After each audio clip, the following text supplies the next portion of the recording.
Hi, guys. Some people got their wine out here. We are celebrating. Congratulations. Cheers to Jasmine and I everyone. made an executive decision that we were bringing it with us. I was like, I'll do it if you do it, girl. Oh, I love it. I love it so much. So many big things just happened in this finale. So I think a lot of people in this room are processing. Have you guys processed everything that has happened? Has everyone out here processed? No. I kind of want to start with knowing at what point we knew that Shauna was the Antler Queen. At my fitting. Have you always known? Maybe subconsciously. I feel like I had a feeling it would happen. Yeah.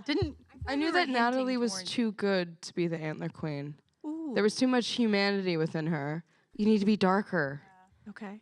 And she is dark, but like not, you need, like, Shauna's evil this season. I'm sorry, but like she is truly Well, I was evil. about to say we're all kind of like our characters, so I'll take that back. I really thought it was going to be Lottie. When we did the pilot, I was out there and I was... Aesthetically and spiritually, it makes sense. I don't know why I thought she was going to be bald and it was going to be her hair that she put on. Bald. I don't know why. Bald. No, I love I don't know. I didn't know. It was the first episode. Well, for the producers, I mean, was that something you guys knew was that the plan from episode 1? I mean, Shauna's villainry was definitely something that we've been planting the seeds for, I like to think, 3 seasons now. I do know that the moment we were filming the scene where she said, "And bring me her hair," I was like, yes. Well, we made the right choice. I'll tell you that much. Sophie, for you, did you have to kind of go into a different place going into this season, knowing that she was getting into that? She really stepped into the villain light this season. Yeah, ironically, when I got my mom to read the first episode, she was like, "Oh, you don't have much to do. You can just be yourself." And I was like, okay. It's a subtle jab. No, it's been really fun because every season has been so different. You know, last season she'd undergone so much grief and loss, and to be able to convey all of that into anger this season. And what I really love is that I think this season ties in beautifully with older Shauna because they've added a lot of that dark humor in a lot of the lines that I haven't really been able to play so far. So to be able to add those in, and for me, I'm not very like method as an actor, so I don't know where all of this rage really comes from. I just think, what would someone really mean sound like? And then I just try to replicate that. Who are you embodying? Don't answer that question. Please answer. Did you guys also know from day one the identity of the pit girl? Was that determined in the beginning? No. I mean, when we shot the pilot, Samantha was the lone cast member. We shot it here in California. We shot that in Mammoth, so it was all stunt performers. And I will say that we knew early. I wouldn't say, I'm not going to lie and say that we knew from the very, very beginning. But it's not a decision that we came to, like while we were writing episode 10. Jasmine, I feel like Taissa really goes through, I mean, every season she does, but she really goes through a lot later in life that you can see it on your face that you are kind of preparing for that down the line. I was reading that you aren't very method and you don't really take the darkness with you and that you took up painting. How was it for you to get in and out of that, right? Is that right? Yeah. Yeah, I mean, I think that's so interesting because this character is going through so much and you are able to kind of just drop it. So I'm curious what that's like for you. I'm like, what is it about me? You know what I mean? That I can just, similar to Sophie, Yes. I think that we are all a really strong ensemble, and that a part of it is that we have a lot of trust with each other, so we can just drop into dark spaces. And there's also a lot of humor on set because of that, so we can all kind of pop right back out of it. But yeah, I think at this moment in the world, there was something cathartic about getting to let out like anger and darkness in a space and then leave it there and then go home and paint. Liv, I feel like I have to kind of go to you because you're able to bring this lightness and warmth to this character that is also obviously going through something very traumatic. What I mean, how were you able to do that? I mean, what was the kind of the direction that you were given, and how did you kind of take that on? I think Van's humor in particular has always been really written into how she functions within the story and within the world. That's kind of like one of the first pillars of her that I really understood and clung to was that, oh, she's funny. But like, not only that she's inherently funny, but that she's funny as a defense mechanism, funny to protect herself, funny to deflect attention away from her, to protect other people. Like, she's somebody who has humor, but like uses it. It's part of how she carries out whatever objective she has at any given moment. So as an actor, that was very appealing.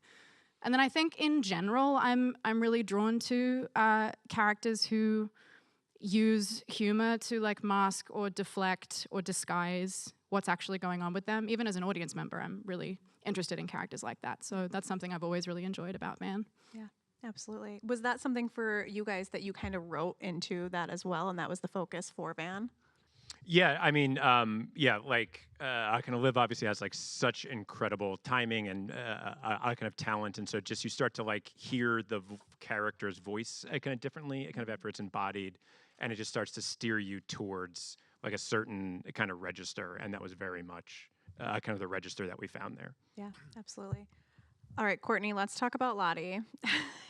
Let's do Obviously, she's turned to something, something spiritual or maybe supernatural. We're not really sure still. How much of that did you play as real versus symbolic? This is interesting and almost impossible question I get asked every junket that we end up doing.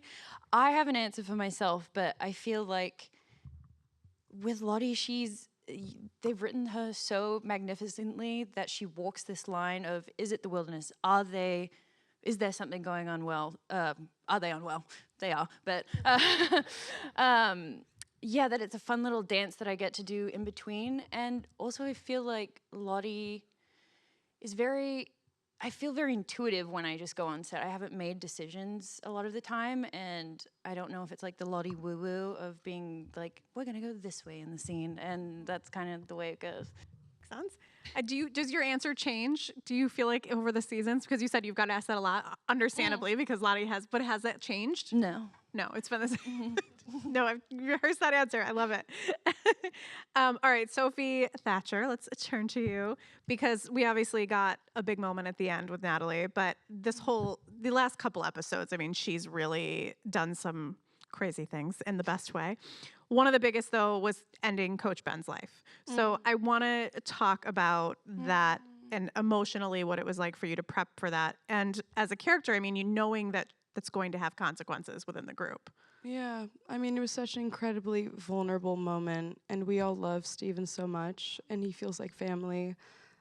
He felt like an older brother to me, and he was so present that day, and there was it was so special that day that I felt like he was so there, and we were both ready to go to a dark place. Pete, the director, just like made us feel really comfortable to go to like a dark place of releasing our emotions.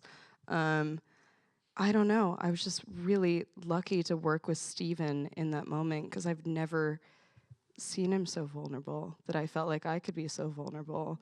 It was stressful too, because it's like, to some extent, we know that he's going to die. Yeah. And I didn't know that it was going to be my character. So it felt like a lot of pressure, but watching it makes me want to cry. It's so sad. It's really sad, but to some extent, it's like she's setting him free, because he wasn't human anymore. He wasn't living at all. He was better off in another place to some extent. Yeah, absolutely. I mean, I feel like Misty also went through that kind of battle as the same way with her relationship with Coach Ben. So, I mean, can you talk a little about that as well? Yeah, I mean, it's my boyfriend. Yeah, I think that Misty and Ben's relationship has always been such a fun one for me to play because it's so uncomfortable. And I just love working with Steven as well. I think he's just such a phenomenal actor. And I think this, he should be nominated for all the awards, in my opinion. Just saying. Yes. Thank you. You can apply. And yeah, he's just so incredible. And my goodbye to him this season was so emotional. And I remember when we were doing it, it was like my close up, and I just looked at him and I was like, okay, just to like prepare mentally, I was like, I just need to tell you something. And I just grabbed Steven's hands and I was like, it's been such an honor to work with you and to have had like a scene partner that I trust and I feel comfortable with, and thank you. And then I just started crying and I was like, now lay down. And I was like, it's my turn now. But yeah, it was so emotional. And I think at first, like you were saying, I didn't know how he was gonna die, and I kind of always thought it was gonna be at the hands of Misty. So when I found out that it was at the hands of Natalie, and the way that it was made me so like grateful that he got to have that kind of ending and not from the crazy psycho girlfriend. Well, I mean, why did you guys decide to make that the choice and make it not be Misty? Because I think as an audience, a lot of people also thought maybe it would be Misty. Well, I only have my own answer to that, but I will say, apropos of what Samantha just said, there's an element of sociopath, potentially, to the character of Misty, one could argue. And I think we didn't want to cheapen the profound arc of getting rid of Coach Scott by thinking that it was just in the hands of someone who was quote-unquote not relatable. And so I think that was one of the seminal ideas underpinning this. Equally, you had Steven playing this beautiful arc of a man so desperate and lonely and wanting to slough off the mortal coil. And then you do a show about trauma and its consequences. And who better, I think, to embody that than Natalie, who does it as an act of love, but now will have something haunting her for the rest of her life because of it. There's tears happening, I feel like. I mean, it's really rare that I think that you get this emotionally kind of attached to characters. Are you guys feeling that also when you have to write off some of these incredible, really beloved characters now? Oh, absolutely. I mean, I cried on set when we were filming that scene. And a part of it is because Steven's a longtime friend of ours. We knew he was very good. We kind of wrote the part with him in mind. And to be in that moment, also, we knew he was good. I say this to him all the time. I'm like, I knew you were good. I didn't know you were this good. Like his performance this season is so beautiful. It's so nuanced. It's so complex. And he prepared so deeply for that moment, and to be there and to watch Steven and Sophie work, it felt as though someone was dying. Like, I don't know how else to put it. It felt like it on set, and everybody was really emotional that night. Yeah, I was just sitting in Video Village and crying.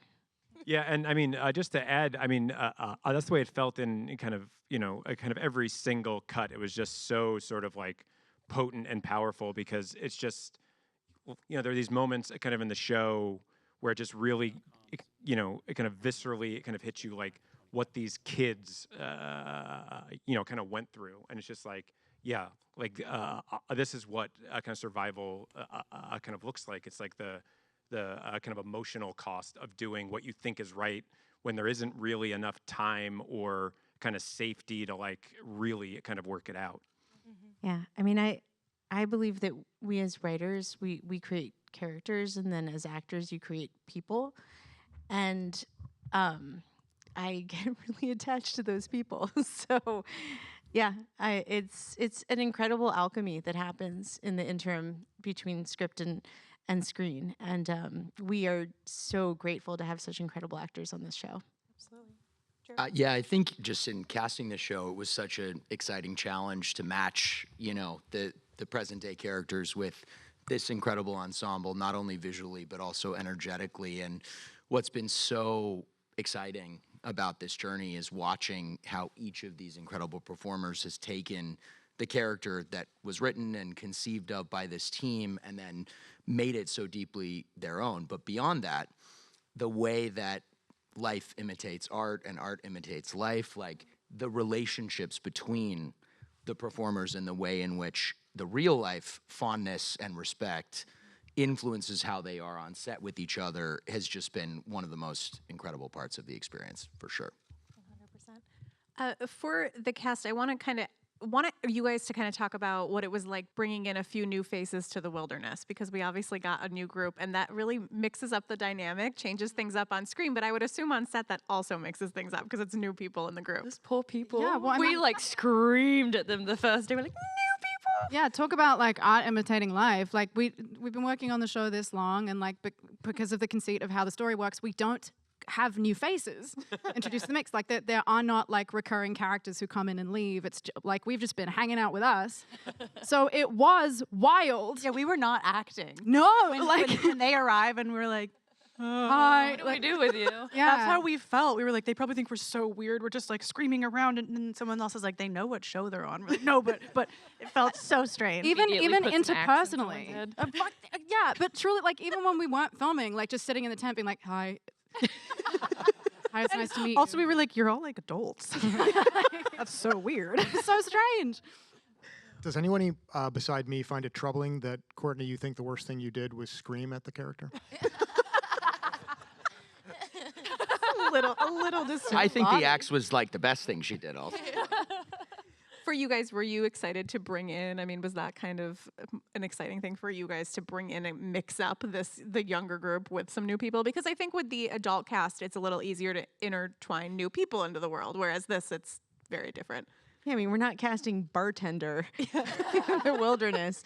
It was a lot of fun, and we knew that I mean, Joel and Nelson and Ashley are all incredible, and they're not only amazing actors but really fun, nice people. So we were like, they're Well, gonna and have I fun also together. want to just give credit to Ashley and Bart, because the idea of the scientists was literally in the original pitch when we sold the show before a page of the script was written. Wow. And it sounded so abstract and crazy to the people. Really curious what that word was going to be. No, literally.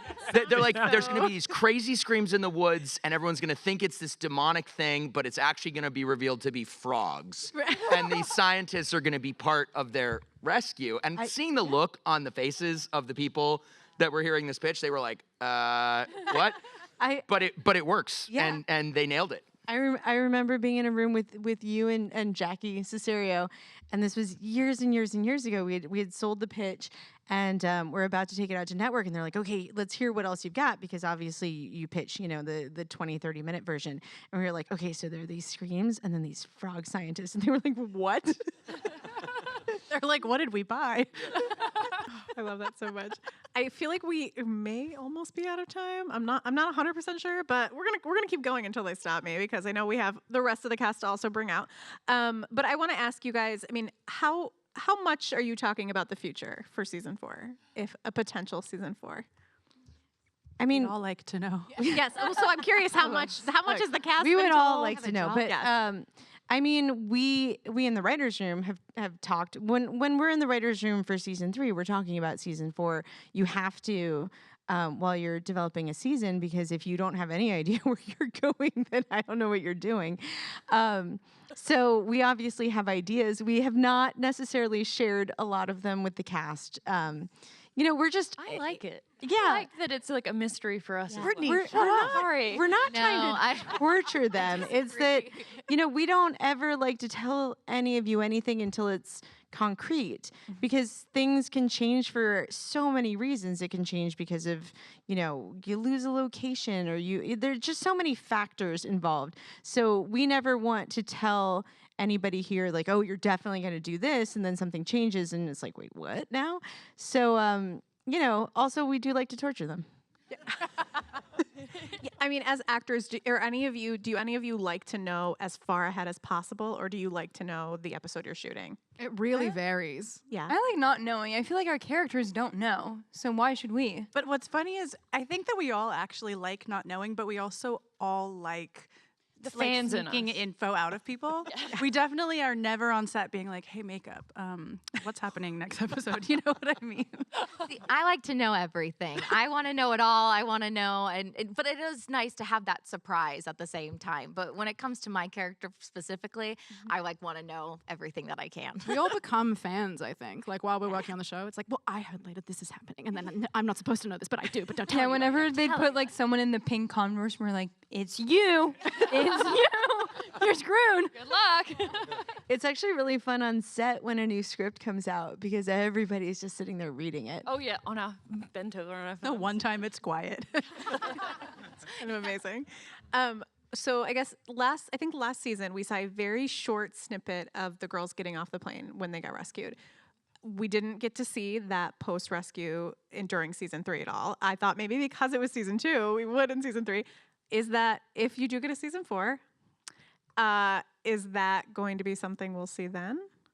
It's hard to say because I mean, like at some point, this story does kind of want to be told, kind of about that. But like the biggest thing, and part of why we don't like to talk too much about what's coming, is because things do move around quite a bit, and the meaning is always kind of different. So I do feel like that's going to be kind of one that we have to get into the room and kind of figure out. Sorry. Well, and I also think, and in the spirit of celebrating these incredible writers, like time is elastic based on emotion, right? And so I think that there is opportunity for certain aspects of what's potentially coming to feel very magnified and heightened. Just want to know what happens to the other girls out there. We have our other castmates that aren't here right now that are so fantastic and amazing. And I think that's one thing that I'm constantly on the edge of my seat. I want to know what's happening. I mean, we know what happened to Alexa, but I want to know Kevin, and I want to know with Nia and Jenna and Vanessa and Silvana and Anissa. Like I want to know about them too, and Ashley. So yeah. I really love that while you guys were talking, Liv and Jasmine are looking at each other laughing at not getting an actual answer. Tune in. You're like, what can you tell us? All right, guys, I think we need to wrap because we are going to bring out the next group. This is the sad side of having such a huge group, but thank you guys all so much for being here. Thank you all. Thank